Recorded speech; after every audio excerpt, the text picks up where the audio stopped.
Et bonsoir à tous. Je m'invite chez vous ce soir, ce soir de nouvelle lune en Gémeaux, pour vous faire une petite vidéo.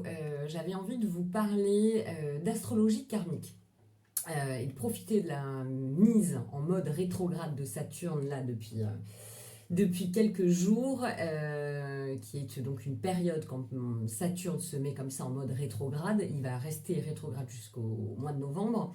Ce sont toujours des périodes où on nous demande de faire un petit repli sur soi, d'intérioriser un petit peu plus, d'essayer de réfléchir un petit peu plus à nos structures profondes, à ce sur quoi on a envie de construire, ce sur quoi on a envie de se responsabiliser, voilà. Mais en mode rétrograde, on vous demande toujours, c'est toujours des périodes qui sont bonnes pour prendre un peu de temps pour soi et réfléchir calmement et constructivement à toutes ces énergies.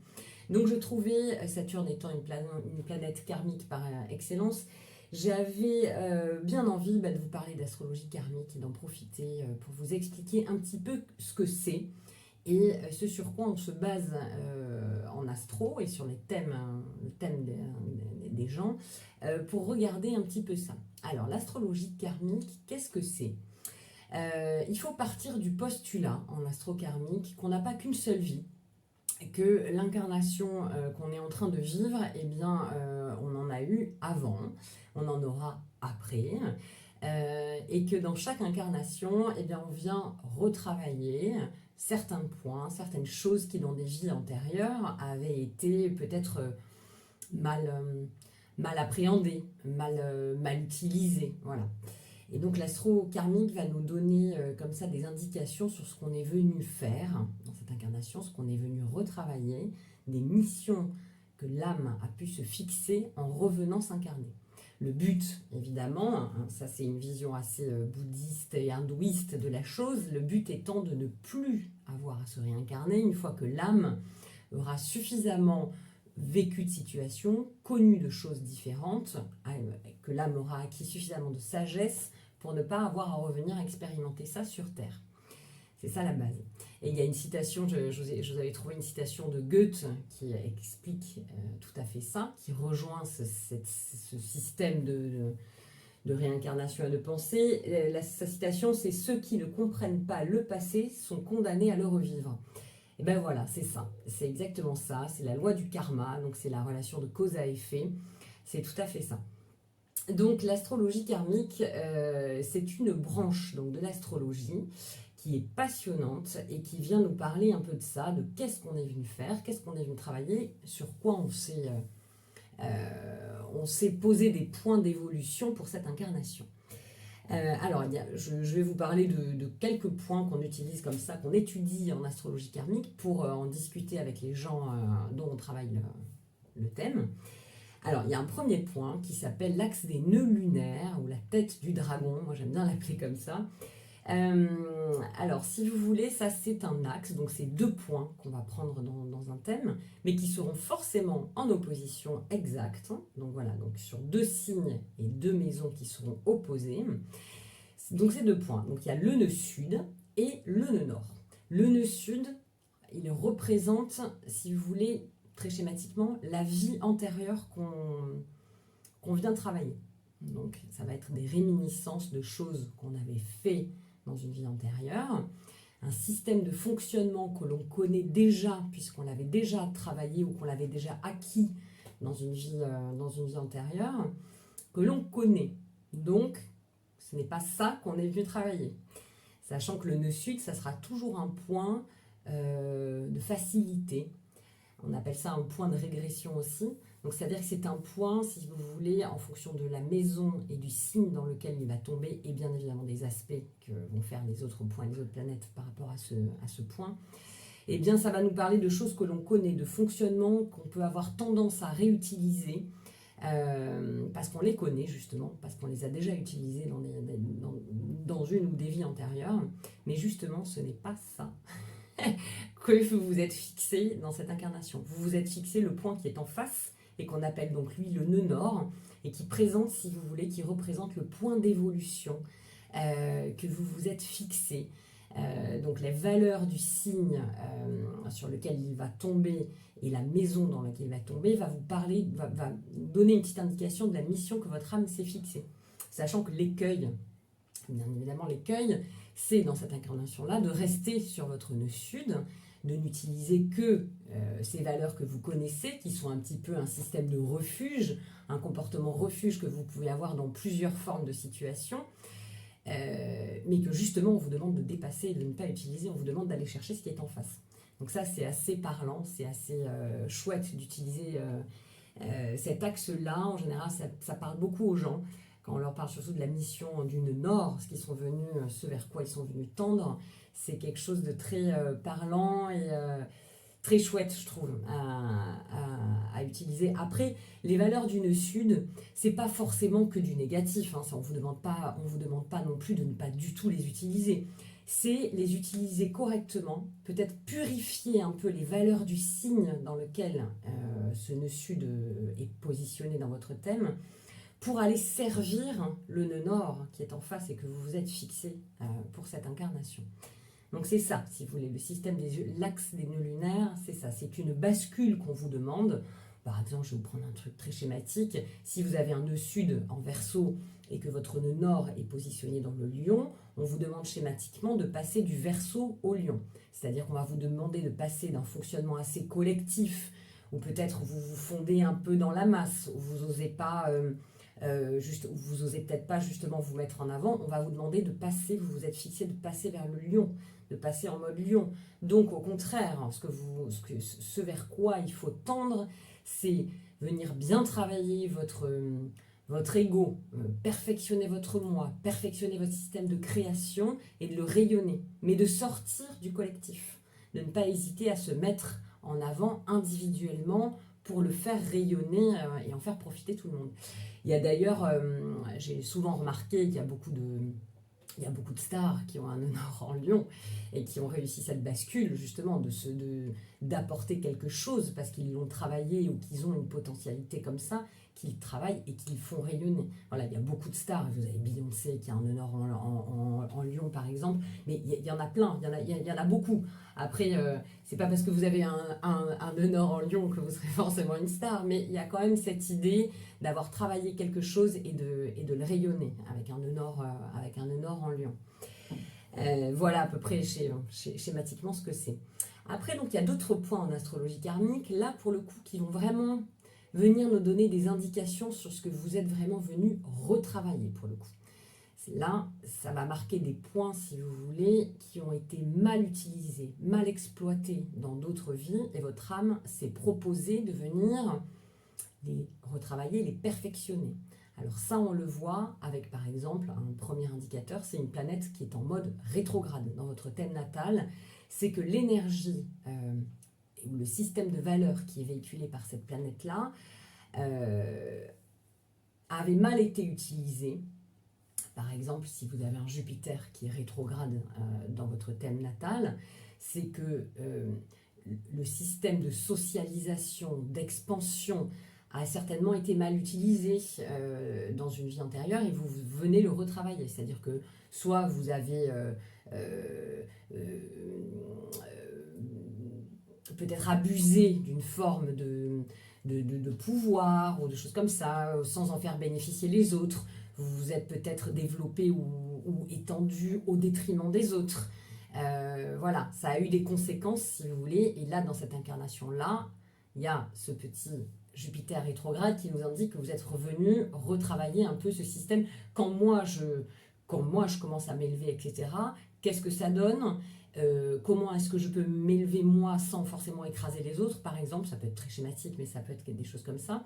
Il peut y avoir une histoire de justice aussi avec Jupiter. Jupiter rétrograde, c'est peut-être dans des vies antérieures. Il y a eu des choses qui étaient peut-être pas très légales, pas très légales en tout cas. Et cette fois-ci, vous êtes venu retravailler ça. Peut-être que ça peut vous pousser à travailler dans la justice ou ce genre de choses. Bon, voilà.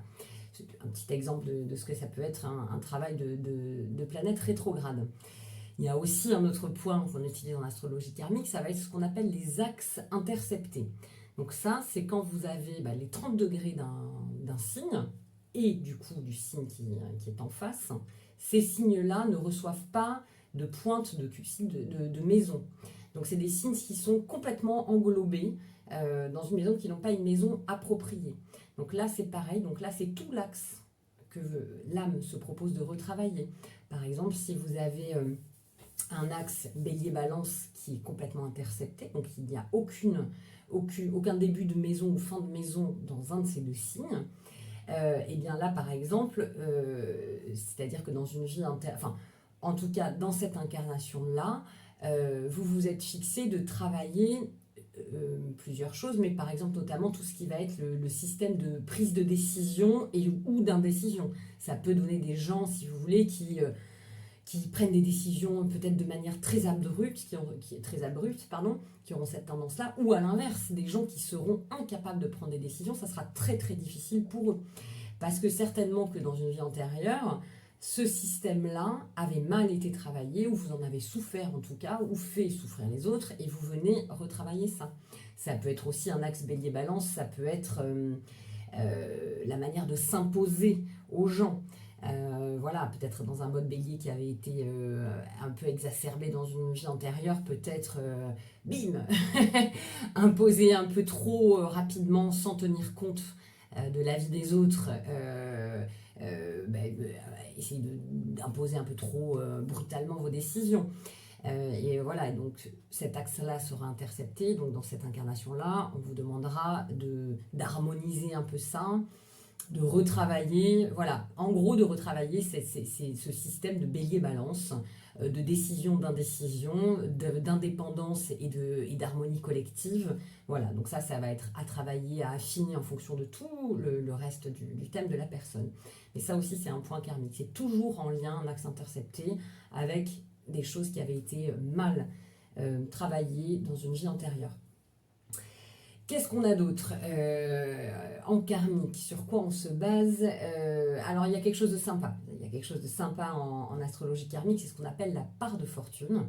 Alors, la part de fortune, c'est un point fictif qu'on calcule entre la position du soleil, qui représente donc nos valeurs essentielles, ce qu'on veut rayonner, ce qu'on est venu incarner de manière très essentielle pour soi.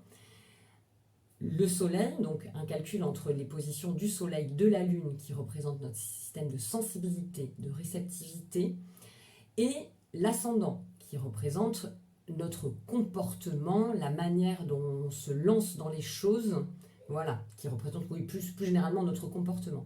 Donc si vous voulez, ce sont ces trois points-là, on fait un calcul, on essaie d'harmoniser le calcul de la part de fortune, c'est harmoniser ces trois valeurs-là qui sont extrêmement essentielles, dans un thème, et qui vont nous définir donc un point qu'on appelle part de fortune, et qui sera toujours une chance, un point sur lequel vous pouvez vous poser, sur lequel vous aurez toujours un petit secteur de chance en fonction de la maison dans laquelle il tombe. Sachant que ce point, il sera positionné dans une maison, mais il sera aussi positionné dans un signe. Et donc l'idée de la part de fortune, c'est d'utiliser les valeurs du signe dans lequel il tombe. L'idée, c'est que si vous utilisez les énergies de ce signe correctement, eh bien, il y aura toujours un système de protection dans la maison dans laquelle vous travaillez. J'ai en exemple, par exemple, le réalisateur Woody Allen. Lui, j'étais tombée dessus juste avant de vous faire la vidéo, mais ça m'y fait penser. Lui, il a une part de fortune qui est dans sa maison 10 en signe du Gémeaux. Donc ça, pour vous expliquer un peu comment interpréter un point de part de fortune. Donc lui, ce point-là, qu'est-ce que ça lui dit? Ça lui dit en gros, ta carrière, ta position sociale, ça sera un vecteur de chance, ça sera toujours protégé, favorisé, à condition que tu utilises le système Gémeaux, que tu t'intéresses à plein de choses, que tu multiplies les créations. C'est un réalisateur, je crois qu'il y a eu une période, bon là maintenant il vieillit, mais il faisait un film, voire 2 films par an, c'était impressionnant. Donc lui, d'avoir utilisé ce système de valeurs Gémeaux, de produire, de communiquer, de diffuser, de multiplier les choses, c'était un gage de réussite dans sa maison 10. Bon, je trouvais que ça l'illustrait, on pourrait en trouver plein, mais voilà, c'est pour bien appréhender la part de fortune, c'est ça. C'est bien utiliser les valeurs du signe dans lequel elle tombe pour favoriser le secteur d'activité de la maison dans lequel il tombe. Donc ça, c'est intéressant. Mais c'est toujours un petit point qui est sympa dans un thème, c'est quelque chose sur lequel vous pouvez compter. Par exemple, je vous prends un autre exemple, si vous avez une part de fortune, qui tombe dans votre maison 2, en Capricorne. On va faire un truc comme ça. Donc maison 2, maison des dons, des finances, de l'argent qu'on gagne, ça véhicule toutes ces valeurs-là. Donc quelqu'un qui aura une part de fortune dans cette maison-là, avec le Capricorne, le message, ça sera si tu utilises les valeurs du Capricorne, donc de travailler lentement, petit à petit, mais avec vraiment une idée de labeur, de construire, de gravir la montagne petit à petit, et bien tout ce côté-là, donc tes dons, la manière dont tu vas gagner de l'argent, etc., seront toujours favorisés, tu peux y aller, mais il faut que tu travailles correctement. Voilà, par exemple. Une autre idée de ce que ça peut être que cette part de fortune, mais c'est toujours sympa à regarder. Eh bien, écoutez, voilà, je sais plus, je vous avais peut-être noté un autre point, il y en a plein d'autres, il y a plein d'autres choses en karmique qu'on utilise, mais je vous fais les plus gros. Mais si, mais bien sûr, voilà ce que j'allais oublier. Et j'allais oublier, je voulais peut-être pas vous conclure sur la lune noire, mais tant pis, c'est comme ça. Je voulais conclure sur la part de fortune parce que je trouvais que c'était plus gai, mais tant pis, je me suis un peu embrouillée dans les trucs. Je vais vous conclure par la lune noire. Donc ça aussi, la lune noire, c'est un point qu'on utilise en astrologie karmique. Alors là, c'est très très subtil. Là, je ne pourrais pas vous l'illustrer par des thèmes de stars ou de gens connus en tout cas, parce que c'est vraiment quelque chose, il y a uniquement la personne qui pourra en parler. Donc c'est un point, la lune noire, donc on l'appelle la lune noire, c'est Lilith, elle est liée au thème, au mythe de Lilith, qui était la première femme supposée d'Adam avant Ève. Ève qui était la femme par excellence, la maternité, l'harmonie, la féminité, voilà, et donc Lilith c'était la première femme supposée d'Adam qui était tout l'inverse, qui ne voulait pas se laisser dompter, qui voulait rester indépendante, etc. Et qui est partie, dans les enfers. Bon, avec une belle part d'ombre, mais voilà. Donc la lune noire, donc cette fameuse Lilith, c'est une part d'ombre. Elle vient pointer, donc c'est un point qu'on trouve dans le thème de tout le monde. C'est un point, si vous voulez, un point sombre, un point inconscient. Vraiment avec la lune noire, donc c'est toujours en lien, c'est toujours karmique, ça sera toujours en lien avec quelque chose qui a, avec un trauma. Là pour le coup on parle plus de trauma de vie antérieure. Donc la lune noire c'est un point inconscient, c'est une valeur ou un comportement qui est complètement inconscient pour la personne, mais qui on est venu débloquer, qu'il faut essayer de débloquer au maximum. Donc la lune noire, c'est vraiment, moi, quand je regarde sur les thèmes des gens ou que j'en parle un petit peu avec les gens, je me rends compte que c'est vraiment quelque chose qui est assez inconscient. C'est quelque chose qu'on a, en général, qu'on n'a pas du tout envie de voir. C'est quelque chose, ça va aller pointer quelque chose, soit qu'on va rejeter totalement, un fonctionnement, un système de valeurs ou une façon de faire que l'on... c'est jamais neutre. C'est soit on va détester ce genre de choses, soit on va être complètement fasciné, mais de manière peu tangible en tout cas. Voilà. En tout cas, c'est un point qui est extrêmement ambivalent, assez inconscient et qu'on est venu essayer de dépasser. Alors en fonction de là où il va tomber, etc., on peut affiner bien évidemment les choses. Et l'idée, c'est de le débloquer, d'en prendre conscience surtout, parce qu'en général c'est assez inconscient. L'idée c'est vraiment d'en prendre conscience, de le dépasser et d'aller mettre de la lumière sur ce comportement-là, en tout cas de se l'éclairer soi-même. Donc c'est toujours un point